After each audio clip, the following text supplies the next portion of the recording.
Behind every diagnosis, every treatment, there are stories we don't always hear. This is where we pull back the curtain on healthcare.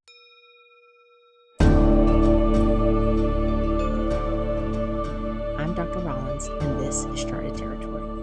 Hello. I'm Dr. Lisette Rollins, and welcome to Charted Territory Reflections from the Waiting Room. Today, I'm sitting down with Jeremy. We have a very powerful episode for you today. We are going to be talking about a near-death experience that he had that led him down a path of narcotic addiction and his fight to come back from that. All right. You ready for some shockwave? Yeah, let's do it. Let's get rid of this pain. Yeah. All right. So with shockwave, we are targeting the injured cells, okay? The injured tissue. So if it hurts, that's where we need to focus, okay? Okay. You let me know when you feel it. Right there. Right there? Okay. So we're going to have to hang out here a little bit. We're aiming for about a 5 to 6 out of 10 on a pain scale. Oh, you're there. I'm there? Okay. Anything up in here? Yeah. Okay. You're on it, whatever it is. You're on the spot. Can you handle a little bit more? Yeah. A little bit? Okay. Yeah. Like the first few seconds of it, you feel it, and then it kind of dulls, so it's not so bad. Okay. It's definitely a little lower. Right there. Right there. So did you know where this machine came from? No. What is that? This is pretty cool, actually. So it was originally created to treat kidney stones. Really? Yeah. It's, it was lithotripsy. So they used this machine to target the kidney stones and explode them into tiny little bits. And then they took this machine and they modified it for musculoskeletal conditions. Interesting. Mm-hmm. So that's why my podiatrist tried to offer it to me. Yeah. Makes sense. But, the machines, not all machines are created equal. Some are stronger, some are less strong. Yeah, so when I went for treatment with my podiatrist, it took a lot of treatments to get it even a little bit better. Mm-hmm. But I know this is way more effective. I know we've had a few sessions already. Yeah. And I'm about 85-90% out of pain with this, which is, the bone spur and the tendonitis going on down there. That's good. We're almost there. Almost done. This is great. I can jog on it. Very fast. Hello, everybody. Welcome to Charted Territory. I'm your host, Dr. Lisette Rollins. Today's episode is a powerful one. I'm talking to a man who had an injury at a young age and subsequently got caught up in the opioid epidemic of the early 2000s. This is a story of hope. Jeremy? Hey, Dr. Rollins. How you doing? Welcome to the show. Thanks for that introduction. I appreciate that. Yeah. It's pretty cool. Thanks for being on. I know your story spans more than 2 decades. Yeah. So let's rewind. Let's go back to the beginning. Sure. What kind of injury did you suffer? So I got into a major accident at the gym when I was 20 years old. So we're talking 23 years ago or something like that. Okay. I was just working out, and I was a power lifter and a bodybuilder.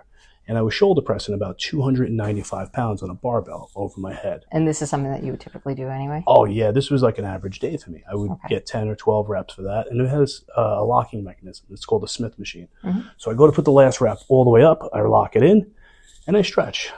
30, 40 seconds, I go to stand up to get out of it, to go fill my water or do whatever. And the thing gives out, collapses on my head. So the clips broke? The clips broke, gave out, the mechanism failed. I was holding it there for a little bit.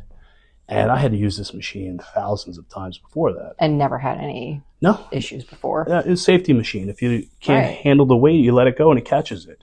That's the weirdest thing about it. So essentially, you're lucky to be alive because 300 pounds falling on your head should have killed you. Yeah, I should not be alive, let alone standing upright, walking, living life, and living it to the fullest. I'm beyond lucky to be here. So what did your life look like immediately following the injury? It's a night and day difference, Doc.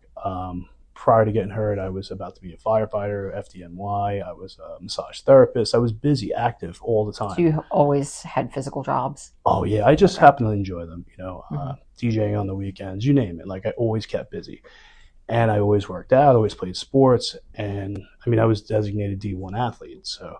And so this injury really derailed your life? I didn't think this kind of pain was possible, and I had many injuries prior to this. And my life went from being able to run around, do what I want. I felt invincible. It was I mean, I was also 20. All 20-year-olds feel invincible, right, they but do, full of piss and vinegar. I double that piss up. I absolutely felt it, full tank. But after that, it went from active, fun life to chronic pain, barely moving. The couch became my best friend, and big time couch potato after that. Oh, more like a couch pancake. I did. You couldn't even flip me over. It was terrible. Oh gosh! Did you have anybody taking care of you at the time? During that time, I lived at home with my parents. I was 20. I was in college, and life changed. I mean, the stuff you rely on every day, like your legs, weren't always there. They would give out. So even though the injury happened to your head and neck, it compressed everything. Yeah, I wound up with 13 herniated discs. Oh gosh. So when it landed on my head, it compressed my entire neck and then my lower back. And were you having pain in your arms and legs? Oh, pain, no feeling. I had. You were numb? Beyond numb. At one point, I remember it was in a street fair in Manhattan, and someone had burnt me in the arm with a cigarette lit by accident. It was so crowded place. Right. I didn't see it. I smelled it. That's oh my gosh. And I still have it right there. It's absolutely crazy. Like the nerve damage is bad on certain parts. It's functional. Everything works great, but going through that, getting regenerated and getting fixed, it took a very long time. So let's say a few years down the line, what did your life look like? I went from having my life set, ready to go, and a great plan, to I had no idea. You had no backup plan? I mean, I was in college, thank God. Okay. And when I had gotten injured, it was so severe that I was put on disability, SSI, on the first attempt without a lawyer. Oh, wow. That's unheard of. The judge, I just showed him my MRIs, 13 herniated discs, a torn rotator cuff, nerve damage. It was bad. Okay. Severe concussion with a traumatic brain injury. I mean, I went through some stuff. It was pretty rough. When I tell you I had to learn how to walk twice in my life, it's the truth. First time when I was born, the second time after this injury. Okay. Okay. So then what happened? I spent a few years on the couch. I took time off. They didn't know exactly how to treat me. From 2003 to probably about 23, I had about 30 neck and back surgeries. So many different procedures. And this was all just chasing an idea of permanency? Permanent healing, or at this point piecemealing it? It was survival. Okay. I would be going to my pain management doctor, and they would say, "You got to try this. You got to try an epidural. You got to try this treatment. You tried everything." If you told me I could wear raw chicken as a hat and I would feel 5% better, well, you can call me a chicken head. Honestly, you would have done it. I would have done it. I would have tried it. And when you hear the word doctor and you see the white coat, they must know what's best for me. So you just blind trust. I wouldn't say blind, but I wish I had looked more. And that's one of the things I did want to bring up with you. Like during treatment, people don't really question their doctors. They just assume that they know what's best for them. And my parents, my father had back injuries. My mother was a nurse. They were with me during treatment. And we don't realize treatment is not correct until it isn't. They had one of the treatments they gave me, aside from the surgery, is the injections. I was in agony. There were some days I couldn't walk. There were some days I used a walker or a cane. I mean, they had put me on some medication right away from injury because it was severe. What kind of medication? Oh, heavy-duty opiates. Okay. How old were you around? I'm 20 years old at the time. Okay, so the opiates came pretty quick after the injury. It was the protocol, I guess you would say, right? Okay. In those days. If you were in pain, here's a pill. Right. And it didn't matter the injury. I mean, I just had my hip replaced a year ago. I didn't take anything, not even an aspirin. I mean, occasionally an aspirin, but that's it. Right. You don't need it. Those days, after I had gotten injured, it was opiate city. Right. Whatever you need, and don't worry. And this was the early 2000s, so it was really rampant, and nobody was really checking this stuff. Nobody was checking it, and the treatment they had given me, they had me on a couple different things. But one of the things I come to find out, my pain management doctor, who was just an osteopath doctor, actually worked for 2 pharmaceutical companies. That's interesting. Both of them manufactured opiates. Slippery, huh? Grimy would be the word I use. Honestly, that's a pretty grimy thing. I mean, listen, I was in pain, and after a while, you get hooked on these things. It's physical dependency. What did that dependency look like for you? Oh, I mean, every 4 hours, you're looking for a pill. And then you're in pain with all these injuries. I'm in agony regardless. But now My doctor's saying, hey, I can make it feel better. And you feel better for a little bit, but you don't realize you're actually getting high. Oh, so is there a sensation of being high when you're on this? Yeah, okay. Absolutely. Have you ever had surgery or had anesthesia? Yeah. It's like a very mild version of that. Okay. But you're functional. Right. So you can go to work and you can sort of function day to day? For a short period of time. Interesting. After a while, depending on what you're taking, how long you're taking, I was on these things for years. Okay. What caused the change? To get off them? Mm-hmm. I got to be honest. I'll be straight with you. It's just, you're a slave. What do you mean by that? You're physically addicted. If you want to stop what you're doing and go on vacation, you got to check when your prescription's due.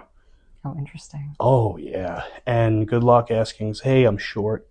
You always run short. There's always a few missing when you get them. In those days. Oh, really? It was rampant for a while where you'd go to the pharmacy and you'd get 60 pills and you're like, oh, I have 52 somehow.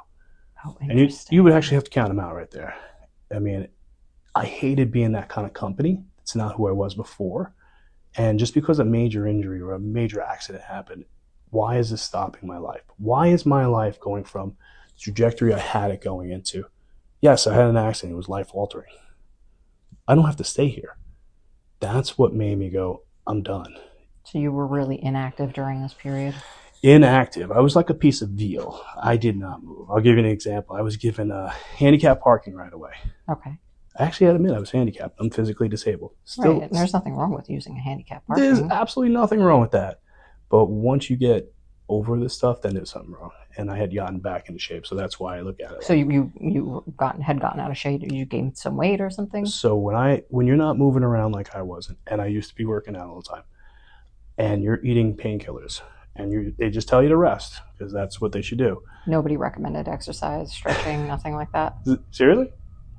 I mean, in my office, that's what I recommend. I know. That's why I go here. That's why I'm a patient. And, I am saying this for one of the reasons I want to talk about this is because there's a patient here or someone you're going to meet or someone I'll meet. And they're down, they're hurt, they're overweight, and they're in pain, physical. And maybe they're fighting addiction. And they realize just a regular person like myself can do this and get off the stuff, get their life better. You can get out of pain. I have steel rods in my neck, lower back, and hip. I blew up to 340 pounds. Wow. What were you before the injury? 230, 225. But that was muscle? Yeah, lean muscle. I was ready to compete. One of my goals was to make the FDNY. As stupid as this sounds, make the calendar. Oh. I mean, if they blurred out the face a little bit, I probably have a good chance. Stop. But I'm kidding. But it was a goal. It as silly as it sounds, but it was a reason to work out harder. It was a reason to just keep in shape. I always like to stay healthy and physical and active. But, this was no longer an option. Okay. So you gained a bunch of weight. What was your breaking point? So I get to the doctor. I have autoimmune disease as well. I have fibromyalgia. Where did that come from? So that happened right from the injury. When you have a major accident, it would be a car accident. One of my treating doctors had fibro as well, and he got his from a car accident. Okay. When the barbell landed on my head, I got traumatic brain injury, I got concussion, and your body just goes into a state of shock. And you developed fibromyalgia? Comes from Epstein-Barr. A lot of us have it dormant in our body, and this pronounces it. Okay. So it got diagnosed to me 6 months after my accident when the inflammation started to go down a little bit. So like you had a shitstorm and then it got even worse. Then these new symptoms came about. It was great. Sleeplessness, restless leg syndrome, pain spots throughout your body, and suddenly you get blood work because I found a good fibromyalgia treatment doctor. And you realize, you need to be treated with vitamins and this and that. And they do take a more holistic approach to treating it, but it takes a while to figure it out. So during these years, I didn't know where it was coming or going, and who was diagnosing me, and what was really the underlying issues. Okay. I mean, I get a nerve burn surgery, and I get relief. You had an ablation? I had a few of them. Okay. Did it work? It relieved it, but at that point in my life, and this is me looking backwards, I was in so much physical pain and then put on such a high dose of opiates that it creates a phantom pain. That's a pain when you're basically withdrawing from the medication. It could be within 6 hours. Take a pill at lunchtime, by 6 o'clock at night, my back is killing me. My neck, it's hurting more. So you have like these massive pain flare-ups that you wouldn't necessarily feel if you weren't on the medication. Correct. That was exactly what would happen. It would be a phantom pain. So when you go off of it, you feel it for a day or two. That's basically withdrawal. Right. And this is all done through a professional doctor, medical treatment, pharmacies. Right. And you trusted your doctor. Who doesn't trust their doctor? Right. You're taught that from an early age. Right. Trust me, I'm a doctor. Right. It's a line I use all the time. It's not true, but yeah, I still use it. It's silly, yeah. Okay, so you decided to get back into shape. And so how did you come off the drugs? How did this happen? So, two things. The first thing I did was got in shape. My doctor, my fibromyalgia doctor, Dr. Levine, told me I was going on cholesterol medicine. Now, you've spoken so highly of her. She's amazing. Yeah. She's amazing. Actually, one of those doctors that cares about your health, a very good specialist, and sees things a different perspective than your normal. You know, when you're a hammer, you only think nails. Right. She's whole toolbox. That's great. Yeah. Okay. So I'm lucky to have her, just like I'm lucky to get treatment by you. You know, she told me I was going on cholesterol medicine. Now I'm dripping in at 340 pounds. My waist is a 48. And I am currently a member of the Dickie Doo Club at this time. What's the Dickie Doo Club? Oh, you've never heard of it. It's not that exclusive. It's a membership. It's a club where, you know, your stomach sticks out further than your Dickie Doo. Goodness. Yeah. So I had to look at myself going, it's the dryer that's shrinking my shirts and pants. It's not my waist. It has nothing to do with the 6 slices of pizza and eating my feelings because you're depressed. So your diet was pretty messy? Oh, it was all over the place. I was probably eating about 7,000 to 10,000 calories of junk food a day. And you were completely sedentary? Oh, I would park in my handicap parking, take the elevator 1 flight, walk 20, 30 steps, sit in a cubicle for 12 hours a day, drinking energy drinks and eating ho-hos and all types of fun stuff. Because you're in pain, you want to feel good about yourself. Right, so you need earned that it. hit of dopamine. Yeah, you feel you earned it, or at least you want to treat yourself. Treat yourself. What you're really doing is you're making your death even slower and more painful. Oh gosh. Okay. So Dr. Levine comes along. She hits me with that fibromyalgia. Yeah. Okay. She hits me with that come to Jesus moment about my weight. Okay. And I decided. Had anybody spoken to you about that before? No. No. Okay. No, you're in pain. Don't worry about it. Okay. And that's the thing that, looking backwards, really bothers you. Like, your health is your health. It's not just the treatment. My doctor saw a hammer. He's a hammer. He saw me as a nail. He has a pill. He has a higher dose. Here's some more. She took a different perspective, and this is when I started really caring about my health. I went on a green juice diet, stopped drinking regular soda. I would drink 10, 12 regular sodas a day, which was, wow. Yeah, it's self-soothing is what it is. It's disgusting. And my diet would consist of almost like, what's the guy who did the McDonald's for a month? Oh, right. My diet was very similar to his. Very similar to his. But that wasn't an experiment for you. It was life. Yeah. It was life. I would eat more than just McDonald's. I would hit Taco Bell, Wendy's, you name it. You know, a lot of fast food was showing up. Yeah. Oh, okay. Yeah. When you're working a sedentary job and you're tired all the time, the best thing to do is eat or drink a lot of caffeine. So it wasn't a good mix. Okay. So she told you that you were going on cholesterol medication. So what happened next? I mean, now I'm carrying 120 extra pounds. I'm out of shape. Thing I first started doing is I changed my diet and I started walking. Okay. So walking is essential. Nowadays I'm getting in 15, 20,000 steps just because of my job, which is great. But then 4,000 steps was a huge thing for me. Back then. Okay. But it was a mini goal. I mean, one thing you never want to do is compare yourself to who you used to be when I was in shape. I mean, I used to run marathons. I benched 500 pounds. 3,000 steps should be something easy. But I knew how to tap into that. Right, because you already had the basis for that, previously in your life. We all do. We all do that, and when we all struggle, whether you're a single mom taking care of your kid, that's one of the hardest things to do. Mm. If you're someone that's overweight and you've done this before, or you have the ability to get back into shape, you have a benchmark where you can lean on and go, I've done this before. And that's the thing about experience. You leaned on that?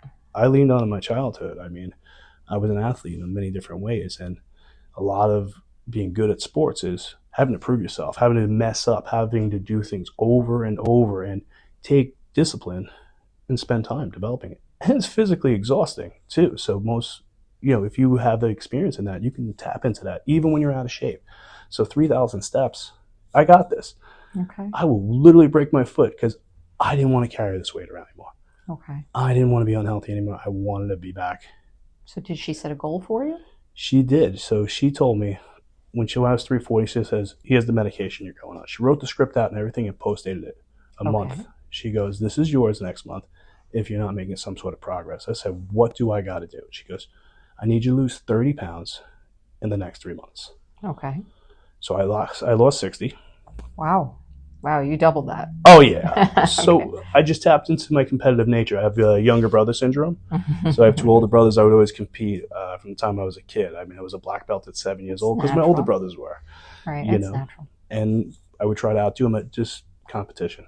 Okay. So you did 60 pounds, and I'm sure she was thrilled. She was thrilled, and I was thrilled that my cholesterol was at a normal range. Oh, so just in that few months, you were able to get back down to normal? She said she had only seen a handful of people do this. Right. I said, well, I analyzed my diet. I didn't do any major work. I just wrote out simply and added up calories and added up my habits. I'm going, if I deduct this and just change this with water, or change this with Coke Zero, change this with grilled chicken. It's not a big forceful change. It's little sudden changes and movement. Okay, so you increased your movement. Were you still on the opioids? At this point, yes, I was. Okay. It was getting to the point where other parts of my health was severely affected by the injury, by sedentary, by not moving, by being overweight, by now having a poor diet, and then your mental health gets affected. It is not a good place to be. So this really, your blood work coming back with some, finally with a not victory. Good news. It was your jumping off point. Oh, right there. Okay. I was my first step. Start moving again. Start getting healthy. Start exercising. So what was your second step then? Get off the pills. How'd you do it? So right before I had my neck fused, I was living in pain, and the pain management doctor was giving me higher and higher doses. Because you were getting used to it, or it wasn't working? Tolerance was through the roof. I had been on these opiates for years. They had me on high doses of oxy, and they would rotate the oxy type medication to, at one point they put me on methadone, not to get me off the medication, rather to maintenance you.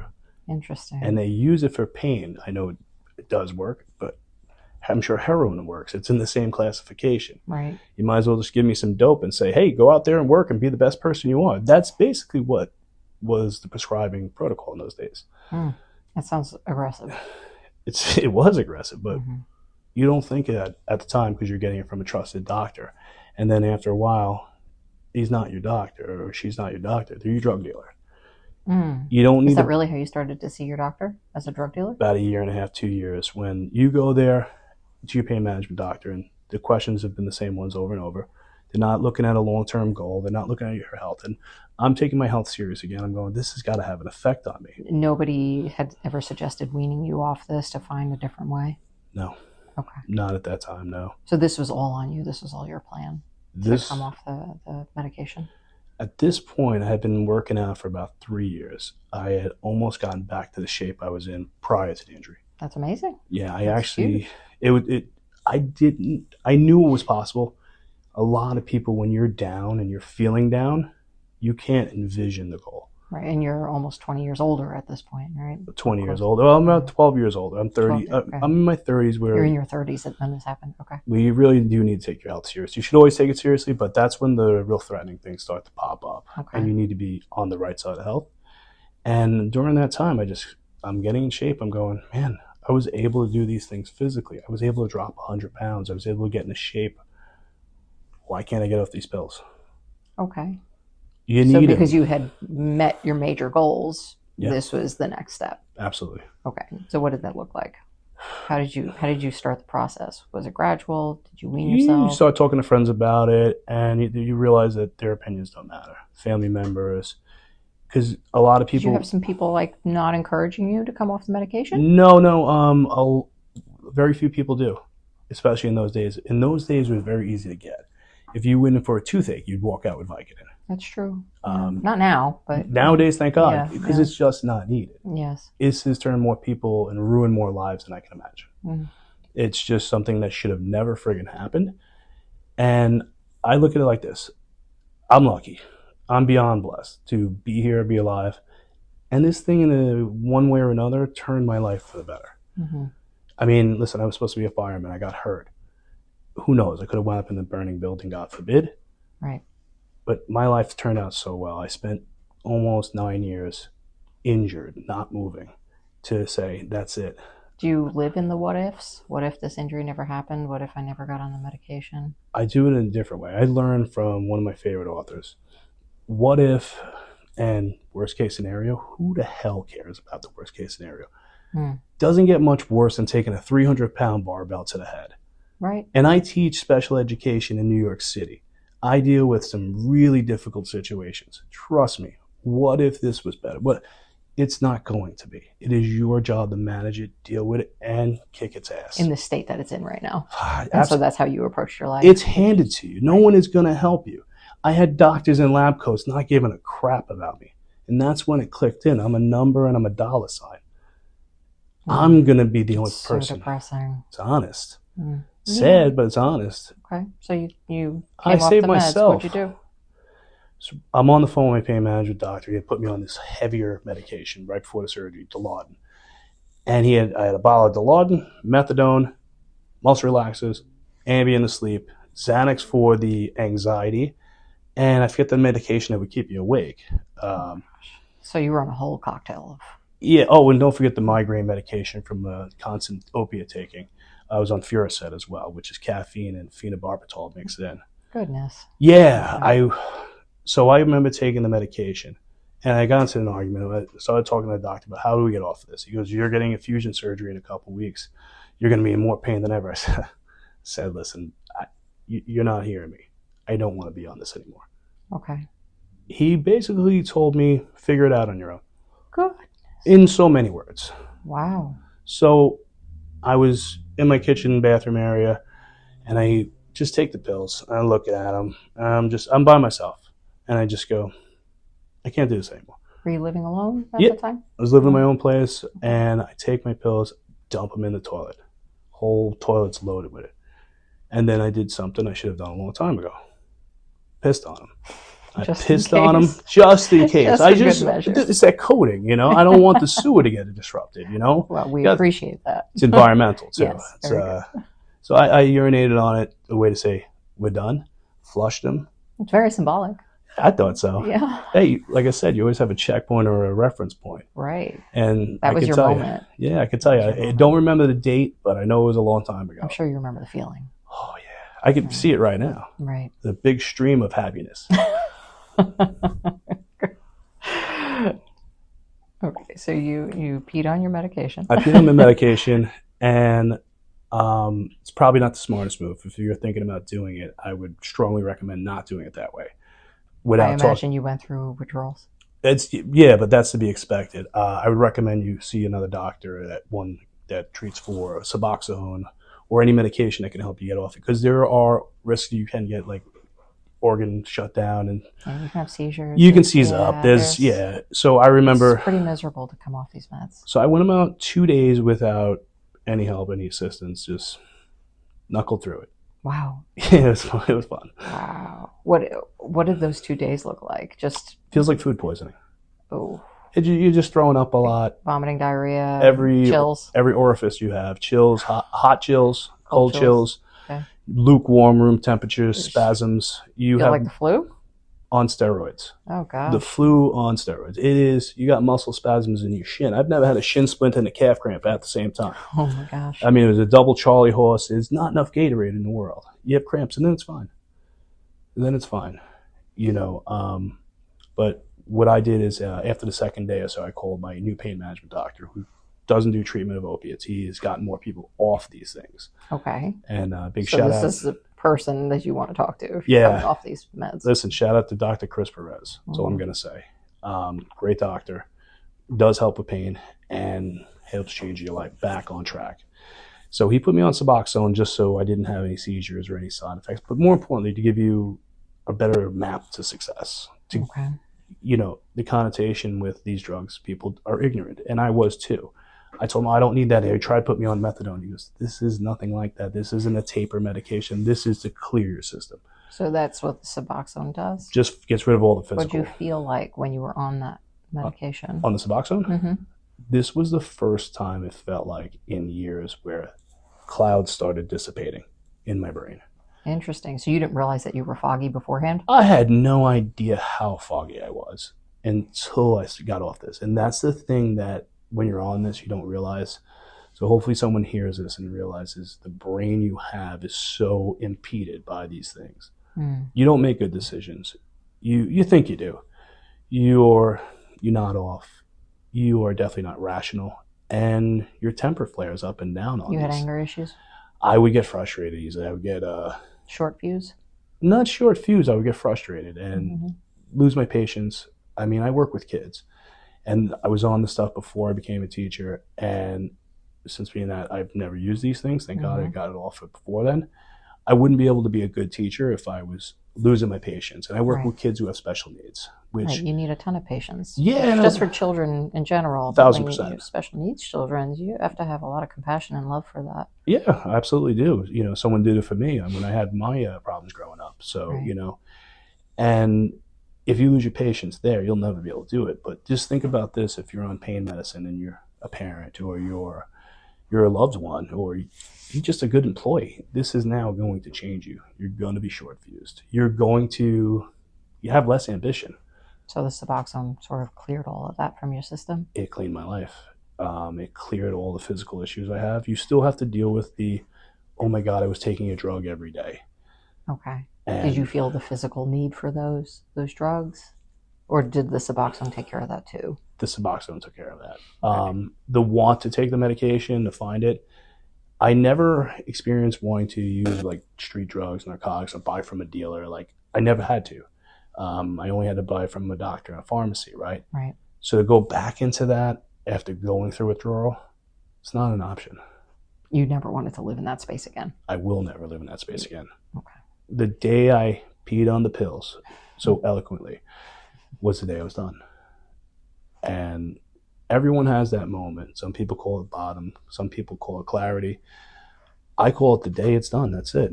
You never look back? No, there's no point. The benefits of being healthy, the benefits of feeling good. You're talking to a guy who, the amount of hours of physical therapy, the amount of surgeries I've been through, I mean, I've healed physically. Yes, I'm going to be in pain. And how do you manage it? Are you still in pain?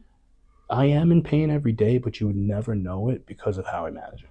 So how do you manage your pain? It's very simple. Tell me. I have a decent diet. I prefer high protein. I do use some of my micronutrients, but I still eat a little dirty. I enjoy my life, but I don't gorge. I have my cheat meals. I do take some supplements, and I move. Okay. So exercise is part of your plan? I work out 3 to 4 days a week at the gym. Okay. I do play sports, but that's part of my job. I teach PE, but I stay active. I used to use a Fitbit, and after I hit those goals, one of the goals was 10,000. Now it's a minimum for me. 10,000 is your minimum? Yeah, 10,000 steps. Is it just easy for you to get these days? Oh, I do that by accident. Okay. It's kind of weird because what had happened is once you get back into shape and you get moving, you get addicted to feeling good. Yeah, you can replace that shitty addiction with a good addiction if you want to look at it that way. But I feel great going to the gym. I feel great exercising. And I feel great about what I don't look like anymore. And that's not just vanity purposes. It's another goal. I always just want to look like an action figure when I grew up. So one of these days when I grow up, maybe I can hit that goal. But until then, I'm going to chase it. Because when you're injured and you're hurt and you're out of shape and you're sitting on that couch and the potato chips are your best friend and it's the only thing keeping you company, you have the ability to change. Right. But you got to believe it. And no one's going to hand you the plan. No one's going to tell you this is how you do it. Well, you'll get tips here and there like you're getting one right now. But you have to do the work. And so you put that work in. That's it. Like I know, because I know you, and we go to the gym together. Sure. We work out together, after your hip surgery. Yeah. We rehab together. Thank God. Thank you. It's sped quickly. So yeah, you stay focused, but you can replace one addiction with another. And I wouldn't say that you've done that because I know what you do on your day to day. So I know it's not something that you do. No. You found a way to strike a balance. 100%. 100%.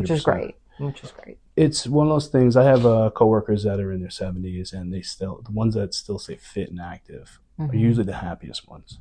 One of the phrases I use in my class and I use everywhere is motion creates emotion. A lot of people have heard the phrase, they don't know what it actually means, but once you get your body moving and in motion, the emotion you're going to create is dopamine in your body. It's going to create that chemical, right, and that will create a smile.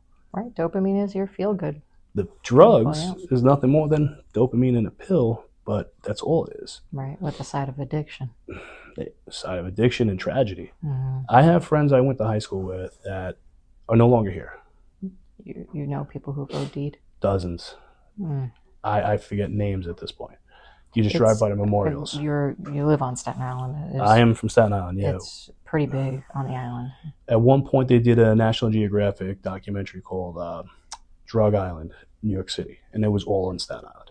Really? Absolutely. It was really bad.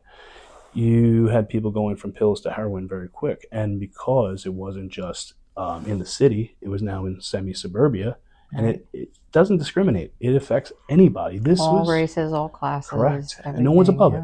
Right. No one's above it. And I used to think, oh, that person's a drug addict before I was sick and before I got hurt. And when I realized it, crap, I'm one. A legal one that's prescribed and oversought by a doctor. So I'm not really an addict. I'm just in pain. You tell yourself whatever you want. Oh, wow. Yeah. The self-talk becomes a self-lie. And I did for a long time. And when did you realize you were lying to yourself? Once I started getting healthy again, when I realized I had progress, I started questioning a lot of things. Interesting. And then I remember taking pain medication after a workout. It did not agree with me at that point. I said, there's something wrong here. I'm slowing my body down after pumping it up. There's something here. And I go, this is not negotiable anymore. If I really want to be something better in life, something that got off the couch and decided to move again and decided to change its life, well, then I need to do the work. Okay. And along the way, the universe will put people in your path to help you. When I was that fat and I went back to the gym, I saw an old high school buddy. He was hitting the gym. He was in great shape, and he was very encouraging, especially he saw the shape I showed up in, right? Right. I was probably about 20 pounds away from riding a rascal all day. Mm. So right. There's no way that this wasn't this was a coincidence. You were meant to cross paths with him. Of course. I don't believe in coincidences. Mm-hmm. I really don't. I mean, so like I said, somebody's probably watching this right now going, shit, that might be me.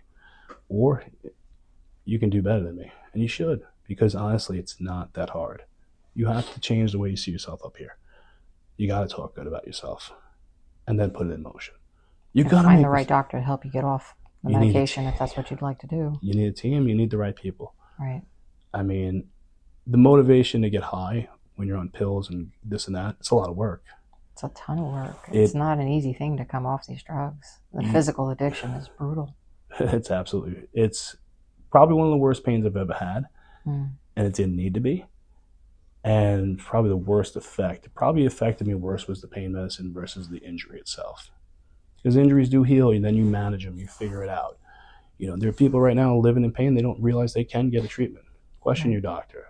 Find an alternative. Talk to people that actually have been through stuff and what works.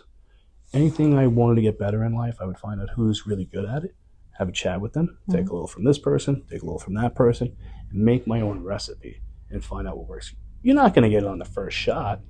No, but isn't that what life is about? It's just figuring out what doesn't work and then doing it better the next time? Absolutely. You got to have that mindset. And that's one of the things while you're going through this. What's your ultimate goal? Do you see yourself healthy, clean, and out of pain? Are you happy? I'm beyond happy. I don't even set an alarm in the morning. I mean, I said it because I don't want to oversleep, but I am excited to wake up every day. Mm-hmm. And that's the truth. I get to wake up. I get to do this really cool thing at my job. And it's part of my motto. I encourage progress. Mm-hmm. I get to see it every frigging day. It is one of the coolest things there.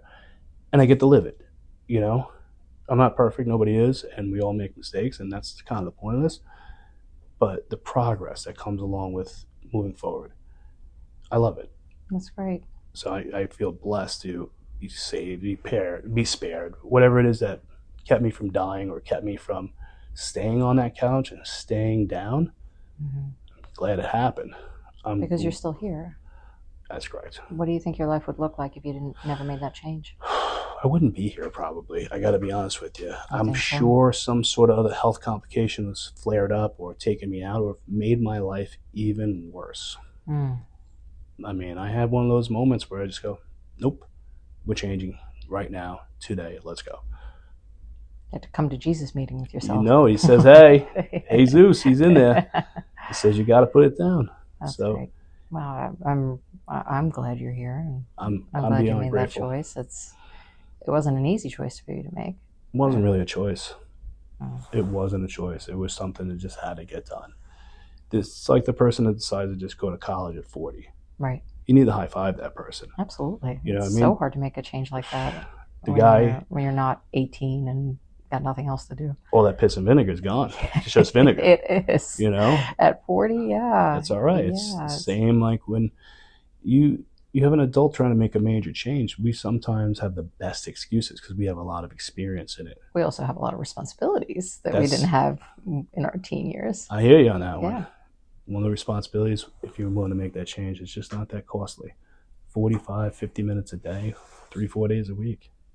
Crazy. You don't tell me twice. I hear you, Doc. I'm giving out the recipes for free for the people who are looking for a roadmap, you know. That's awesome. And with all the injuries I have, my treatment, my maintenance, how to maintain the body, the lifestyle, and, you know, staying active at my age with all my injuries, simple. Movement. I get treatment by you, massage therapy, and chiropractic, when most chiropractors wouldn't work on somebody who has hardware in their neck and lower back. Well, it's always been a conversation between you and I. You know, it's I can understand why some folks would not want to touch you. You're a medical legal complication. It's like high school all over again. A lot of people don't want to touch me. I get it. Totally understand. And, you know, you got to see through a lot of chiropractors to find that one. Yeah. And I'm just glad my neck and lower back is finally working. But I'm glad for that. I get treatment here. I do my exercises. I stay healthy. I stay in movement. And it's not exactly like this restricted life. It's more unrestricted because of my freedom. That's great. You know, I have the ability to do whatever I want physically again. When your feet work again, your hands work again, you're going, this is actually a miracle. And all of this makes this happy. It's all one big system, right? Yeah, if I remember my science class, I don't remember. But yes, it's interesting how this works when all of this is moving. Well, I want to thank you so much for coming on the show today. All right, Jeremy. We've talked some heavy stuff today, but your story is one of hope and change. Sure. Now I want to talk some light stuff. Light stuff? Light stuff. Light stuff. Light like stuff. That. So you have a day. You have zero responsibilities of that day. Zero. Ooh. Nothing to do. Nice. You don't have anywhere to go. You don't have any bills to pay. No people to see. You've got your day to yourself. What are you having for breakfast that day? Ooh, you gotta go with the food, didn't you? I had to. All right, so when is this day again? All right. We can schedule it. I'll schedule it instead of a sick day. I'll use a well day. Well, I ain't coming into work. No, I'm kidding. So, yeah, we're going to go big breakfast this time. Either Waffle House breakfast, which would be almost every item on the menu we're going to go with, or we go with diner, good Greek Staten Island diner. So you're going with the big waffle. It's going to have chocolate chip and peanut butter on it, butter and syrup, because it's a cheat meal. Because why not? Why not? Yeah. Omelet, ham, egg, and cheese omelet with toast and a plate of bacon and sausage. Okay. But now, full do you size finish all of this? Does it matter? Well, yeah, no. I'm definitely not going to finish it, but I'm going to put a major I'm going to do some damage on that plate. That's breakfast. It's going to be, I'll have a little to take home, but not much. Okay. All right. So you've had your breakfast. You're digesting. Next move. Ooh. What's your go-to activity? I got the whole day? You got the whole day. Man. 24 hours. What are you doing? I'm going to go for a nice drive, see where it takes me. Just kind of zone out. And, GPS on? Oh, off? It's off. Yeah, Okay. No, we shut the GPS off, zone out. What are you listening to? It depends. It could be anything from old school hip hop, and I'll probably have some Wu-Tang going. That's my favorite. And all the way to a podcast or a book. Who knows? Depending on the day, depending on the feeling. I mean, I just ate a big breakfast, so. Okay. I'm going to have to drive that off a little bit. All right. So you drive it off, and then what? I will probably find my way to a gym at this point. Okay. This so is my working day off off. that big breakfast? Yeah, I'm telling you, you can find this silly or not, but on my birthday, I went out to one of the biggest gyms in the country, Bev Francis Powerhouse, right? I'm familiar, yeah. Yeah, great machine, great experience, and I just always loved Did you feel big or small there? Oh my God, I felt like the smallest guy there, which is crazy. I'm 6'2", 230. Right. You're not necessarily a small man. A lot of the women there were bigger than me. Oh. There were a lot of professional bodybuilders. I'm not kidding you. That's awesome. It was it looked like a competition for Xena lookalikes. And they were wearing the outfit too, which is weird. Fantastic. It's a very nice gym. Okay, so you'd go. I would hit the gym. Okay. I would hit the gym, and it's a summer day, right? Sure. Excellent. I love that. I would then find my way to a boardwalk. Oh. Yeah, find my way to a boardwalk, play some games. Nice. Even as a big kid adult or whatever I am, I can be tried as an adult. I'm just not much. I don't try very hard. Okay. So, what's your go-to boardwalk snack? Oh, well, now you're talking. Anything fried. I'm going to go with a fried Twinkie, fried Oreo, Solid choice. Solid choice. Let's go with the big Reese's Cup fried. Ooh. Yeah. Okay. Powdered sugar, the whole nine. All right. I think I'll have to try that this Yeah. summer. Yeah. That's okay. phenomenal. It's right. really regrettable. Just enjoy. Okay. You'll love it. All right. And so, Gonna hit the dinner. boardwalk? Dinner. Ooh, we're gonna go with a tomahawk. Ooh. Yeah, we're gonna go with Fancy. tomahawk and probably truffle fries and some sort of rotten potatoes. Okay. And how are you winding down for this perfect day? I'm gonna go home, make an old fashioned, and watch the greatest movie ever made. Vision Quest. Yes. You've heard me talk about it once in a while. I do know your Love that fave. movie. I love that movie. So I would unwind by watching that and chilling. Awesome. Call it a perfect night. That does sound like a perfect day and totally attainable. Yeah, it's usually like I call those Sundays. Nice. Nice. All right. Well, thank you. Thank you for joining us today on Charted Territory. You can find us on Instagram at Charted Territory Podcast or on my website at chartedterritorypodcast.com.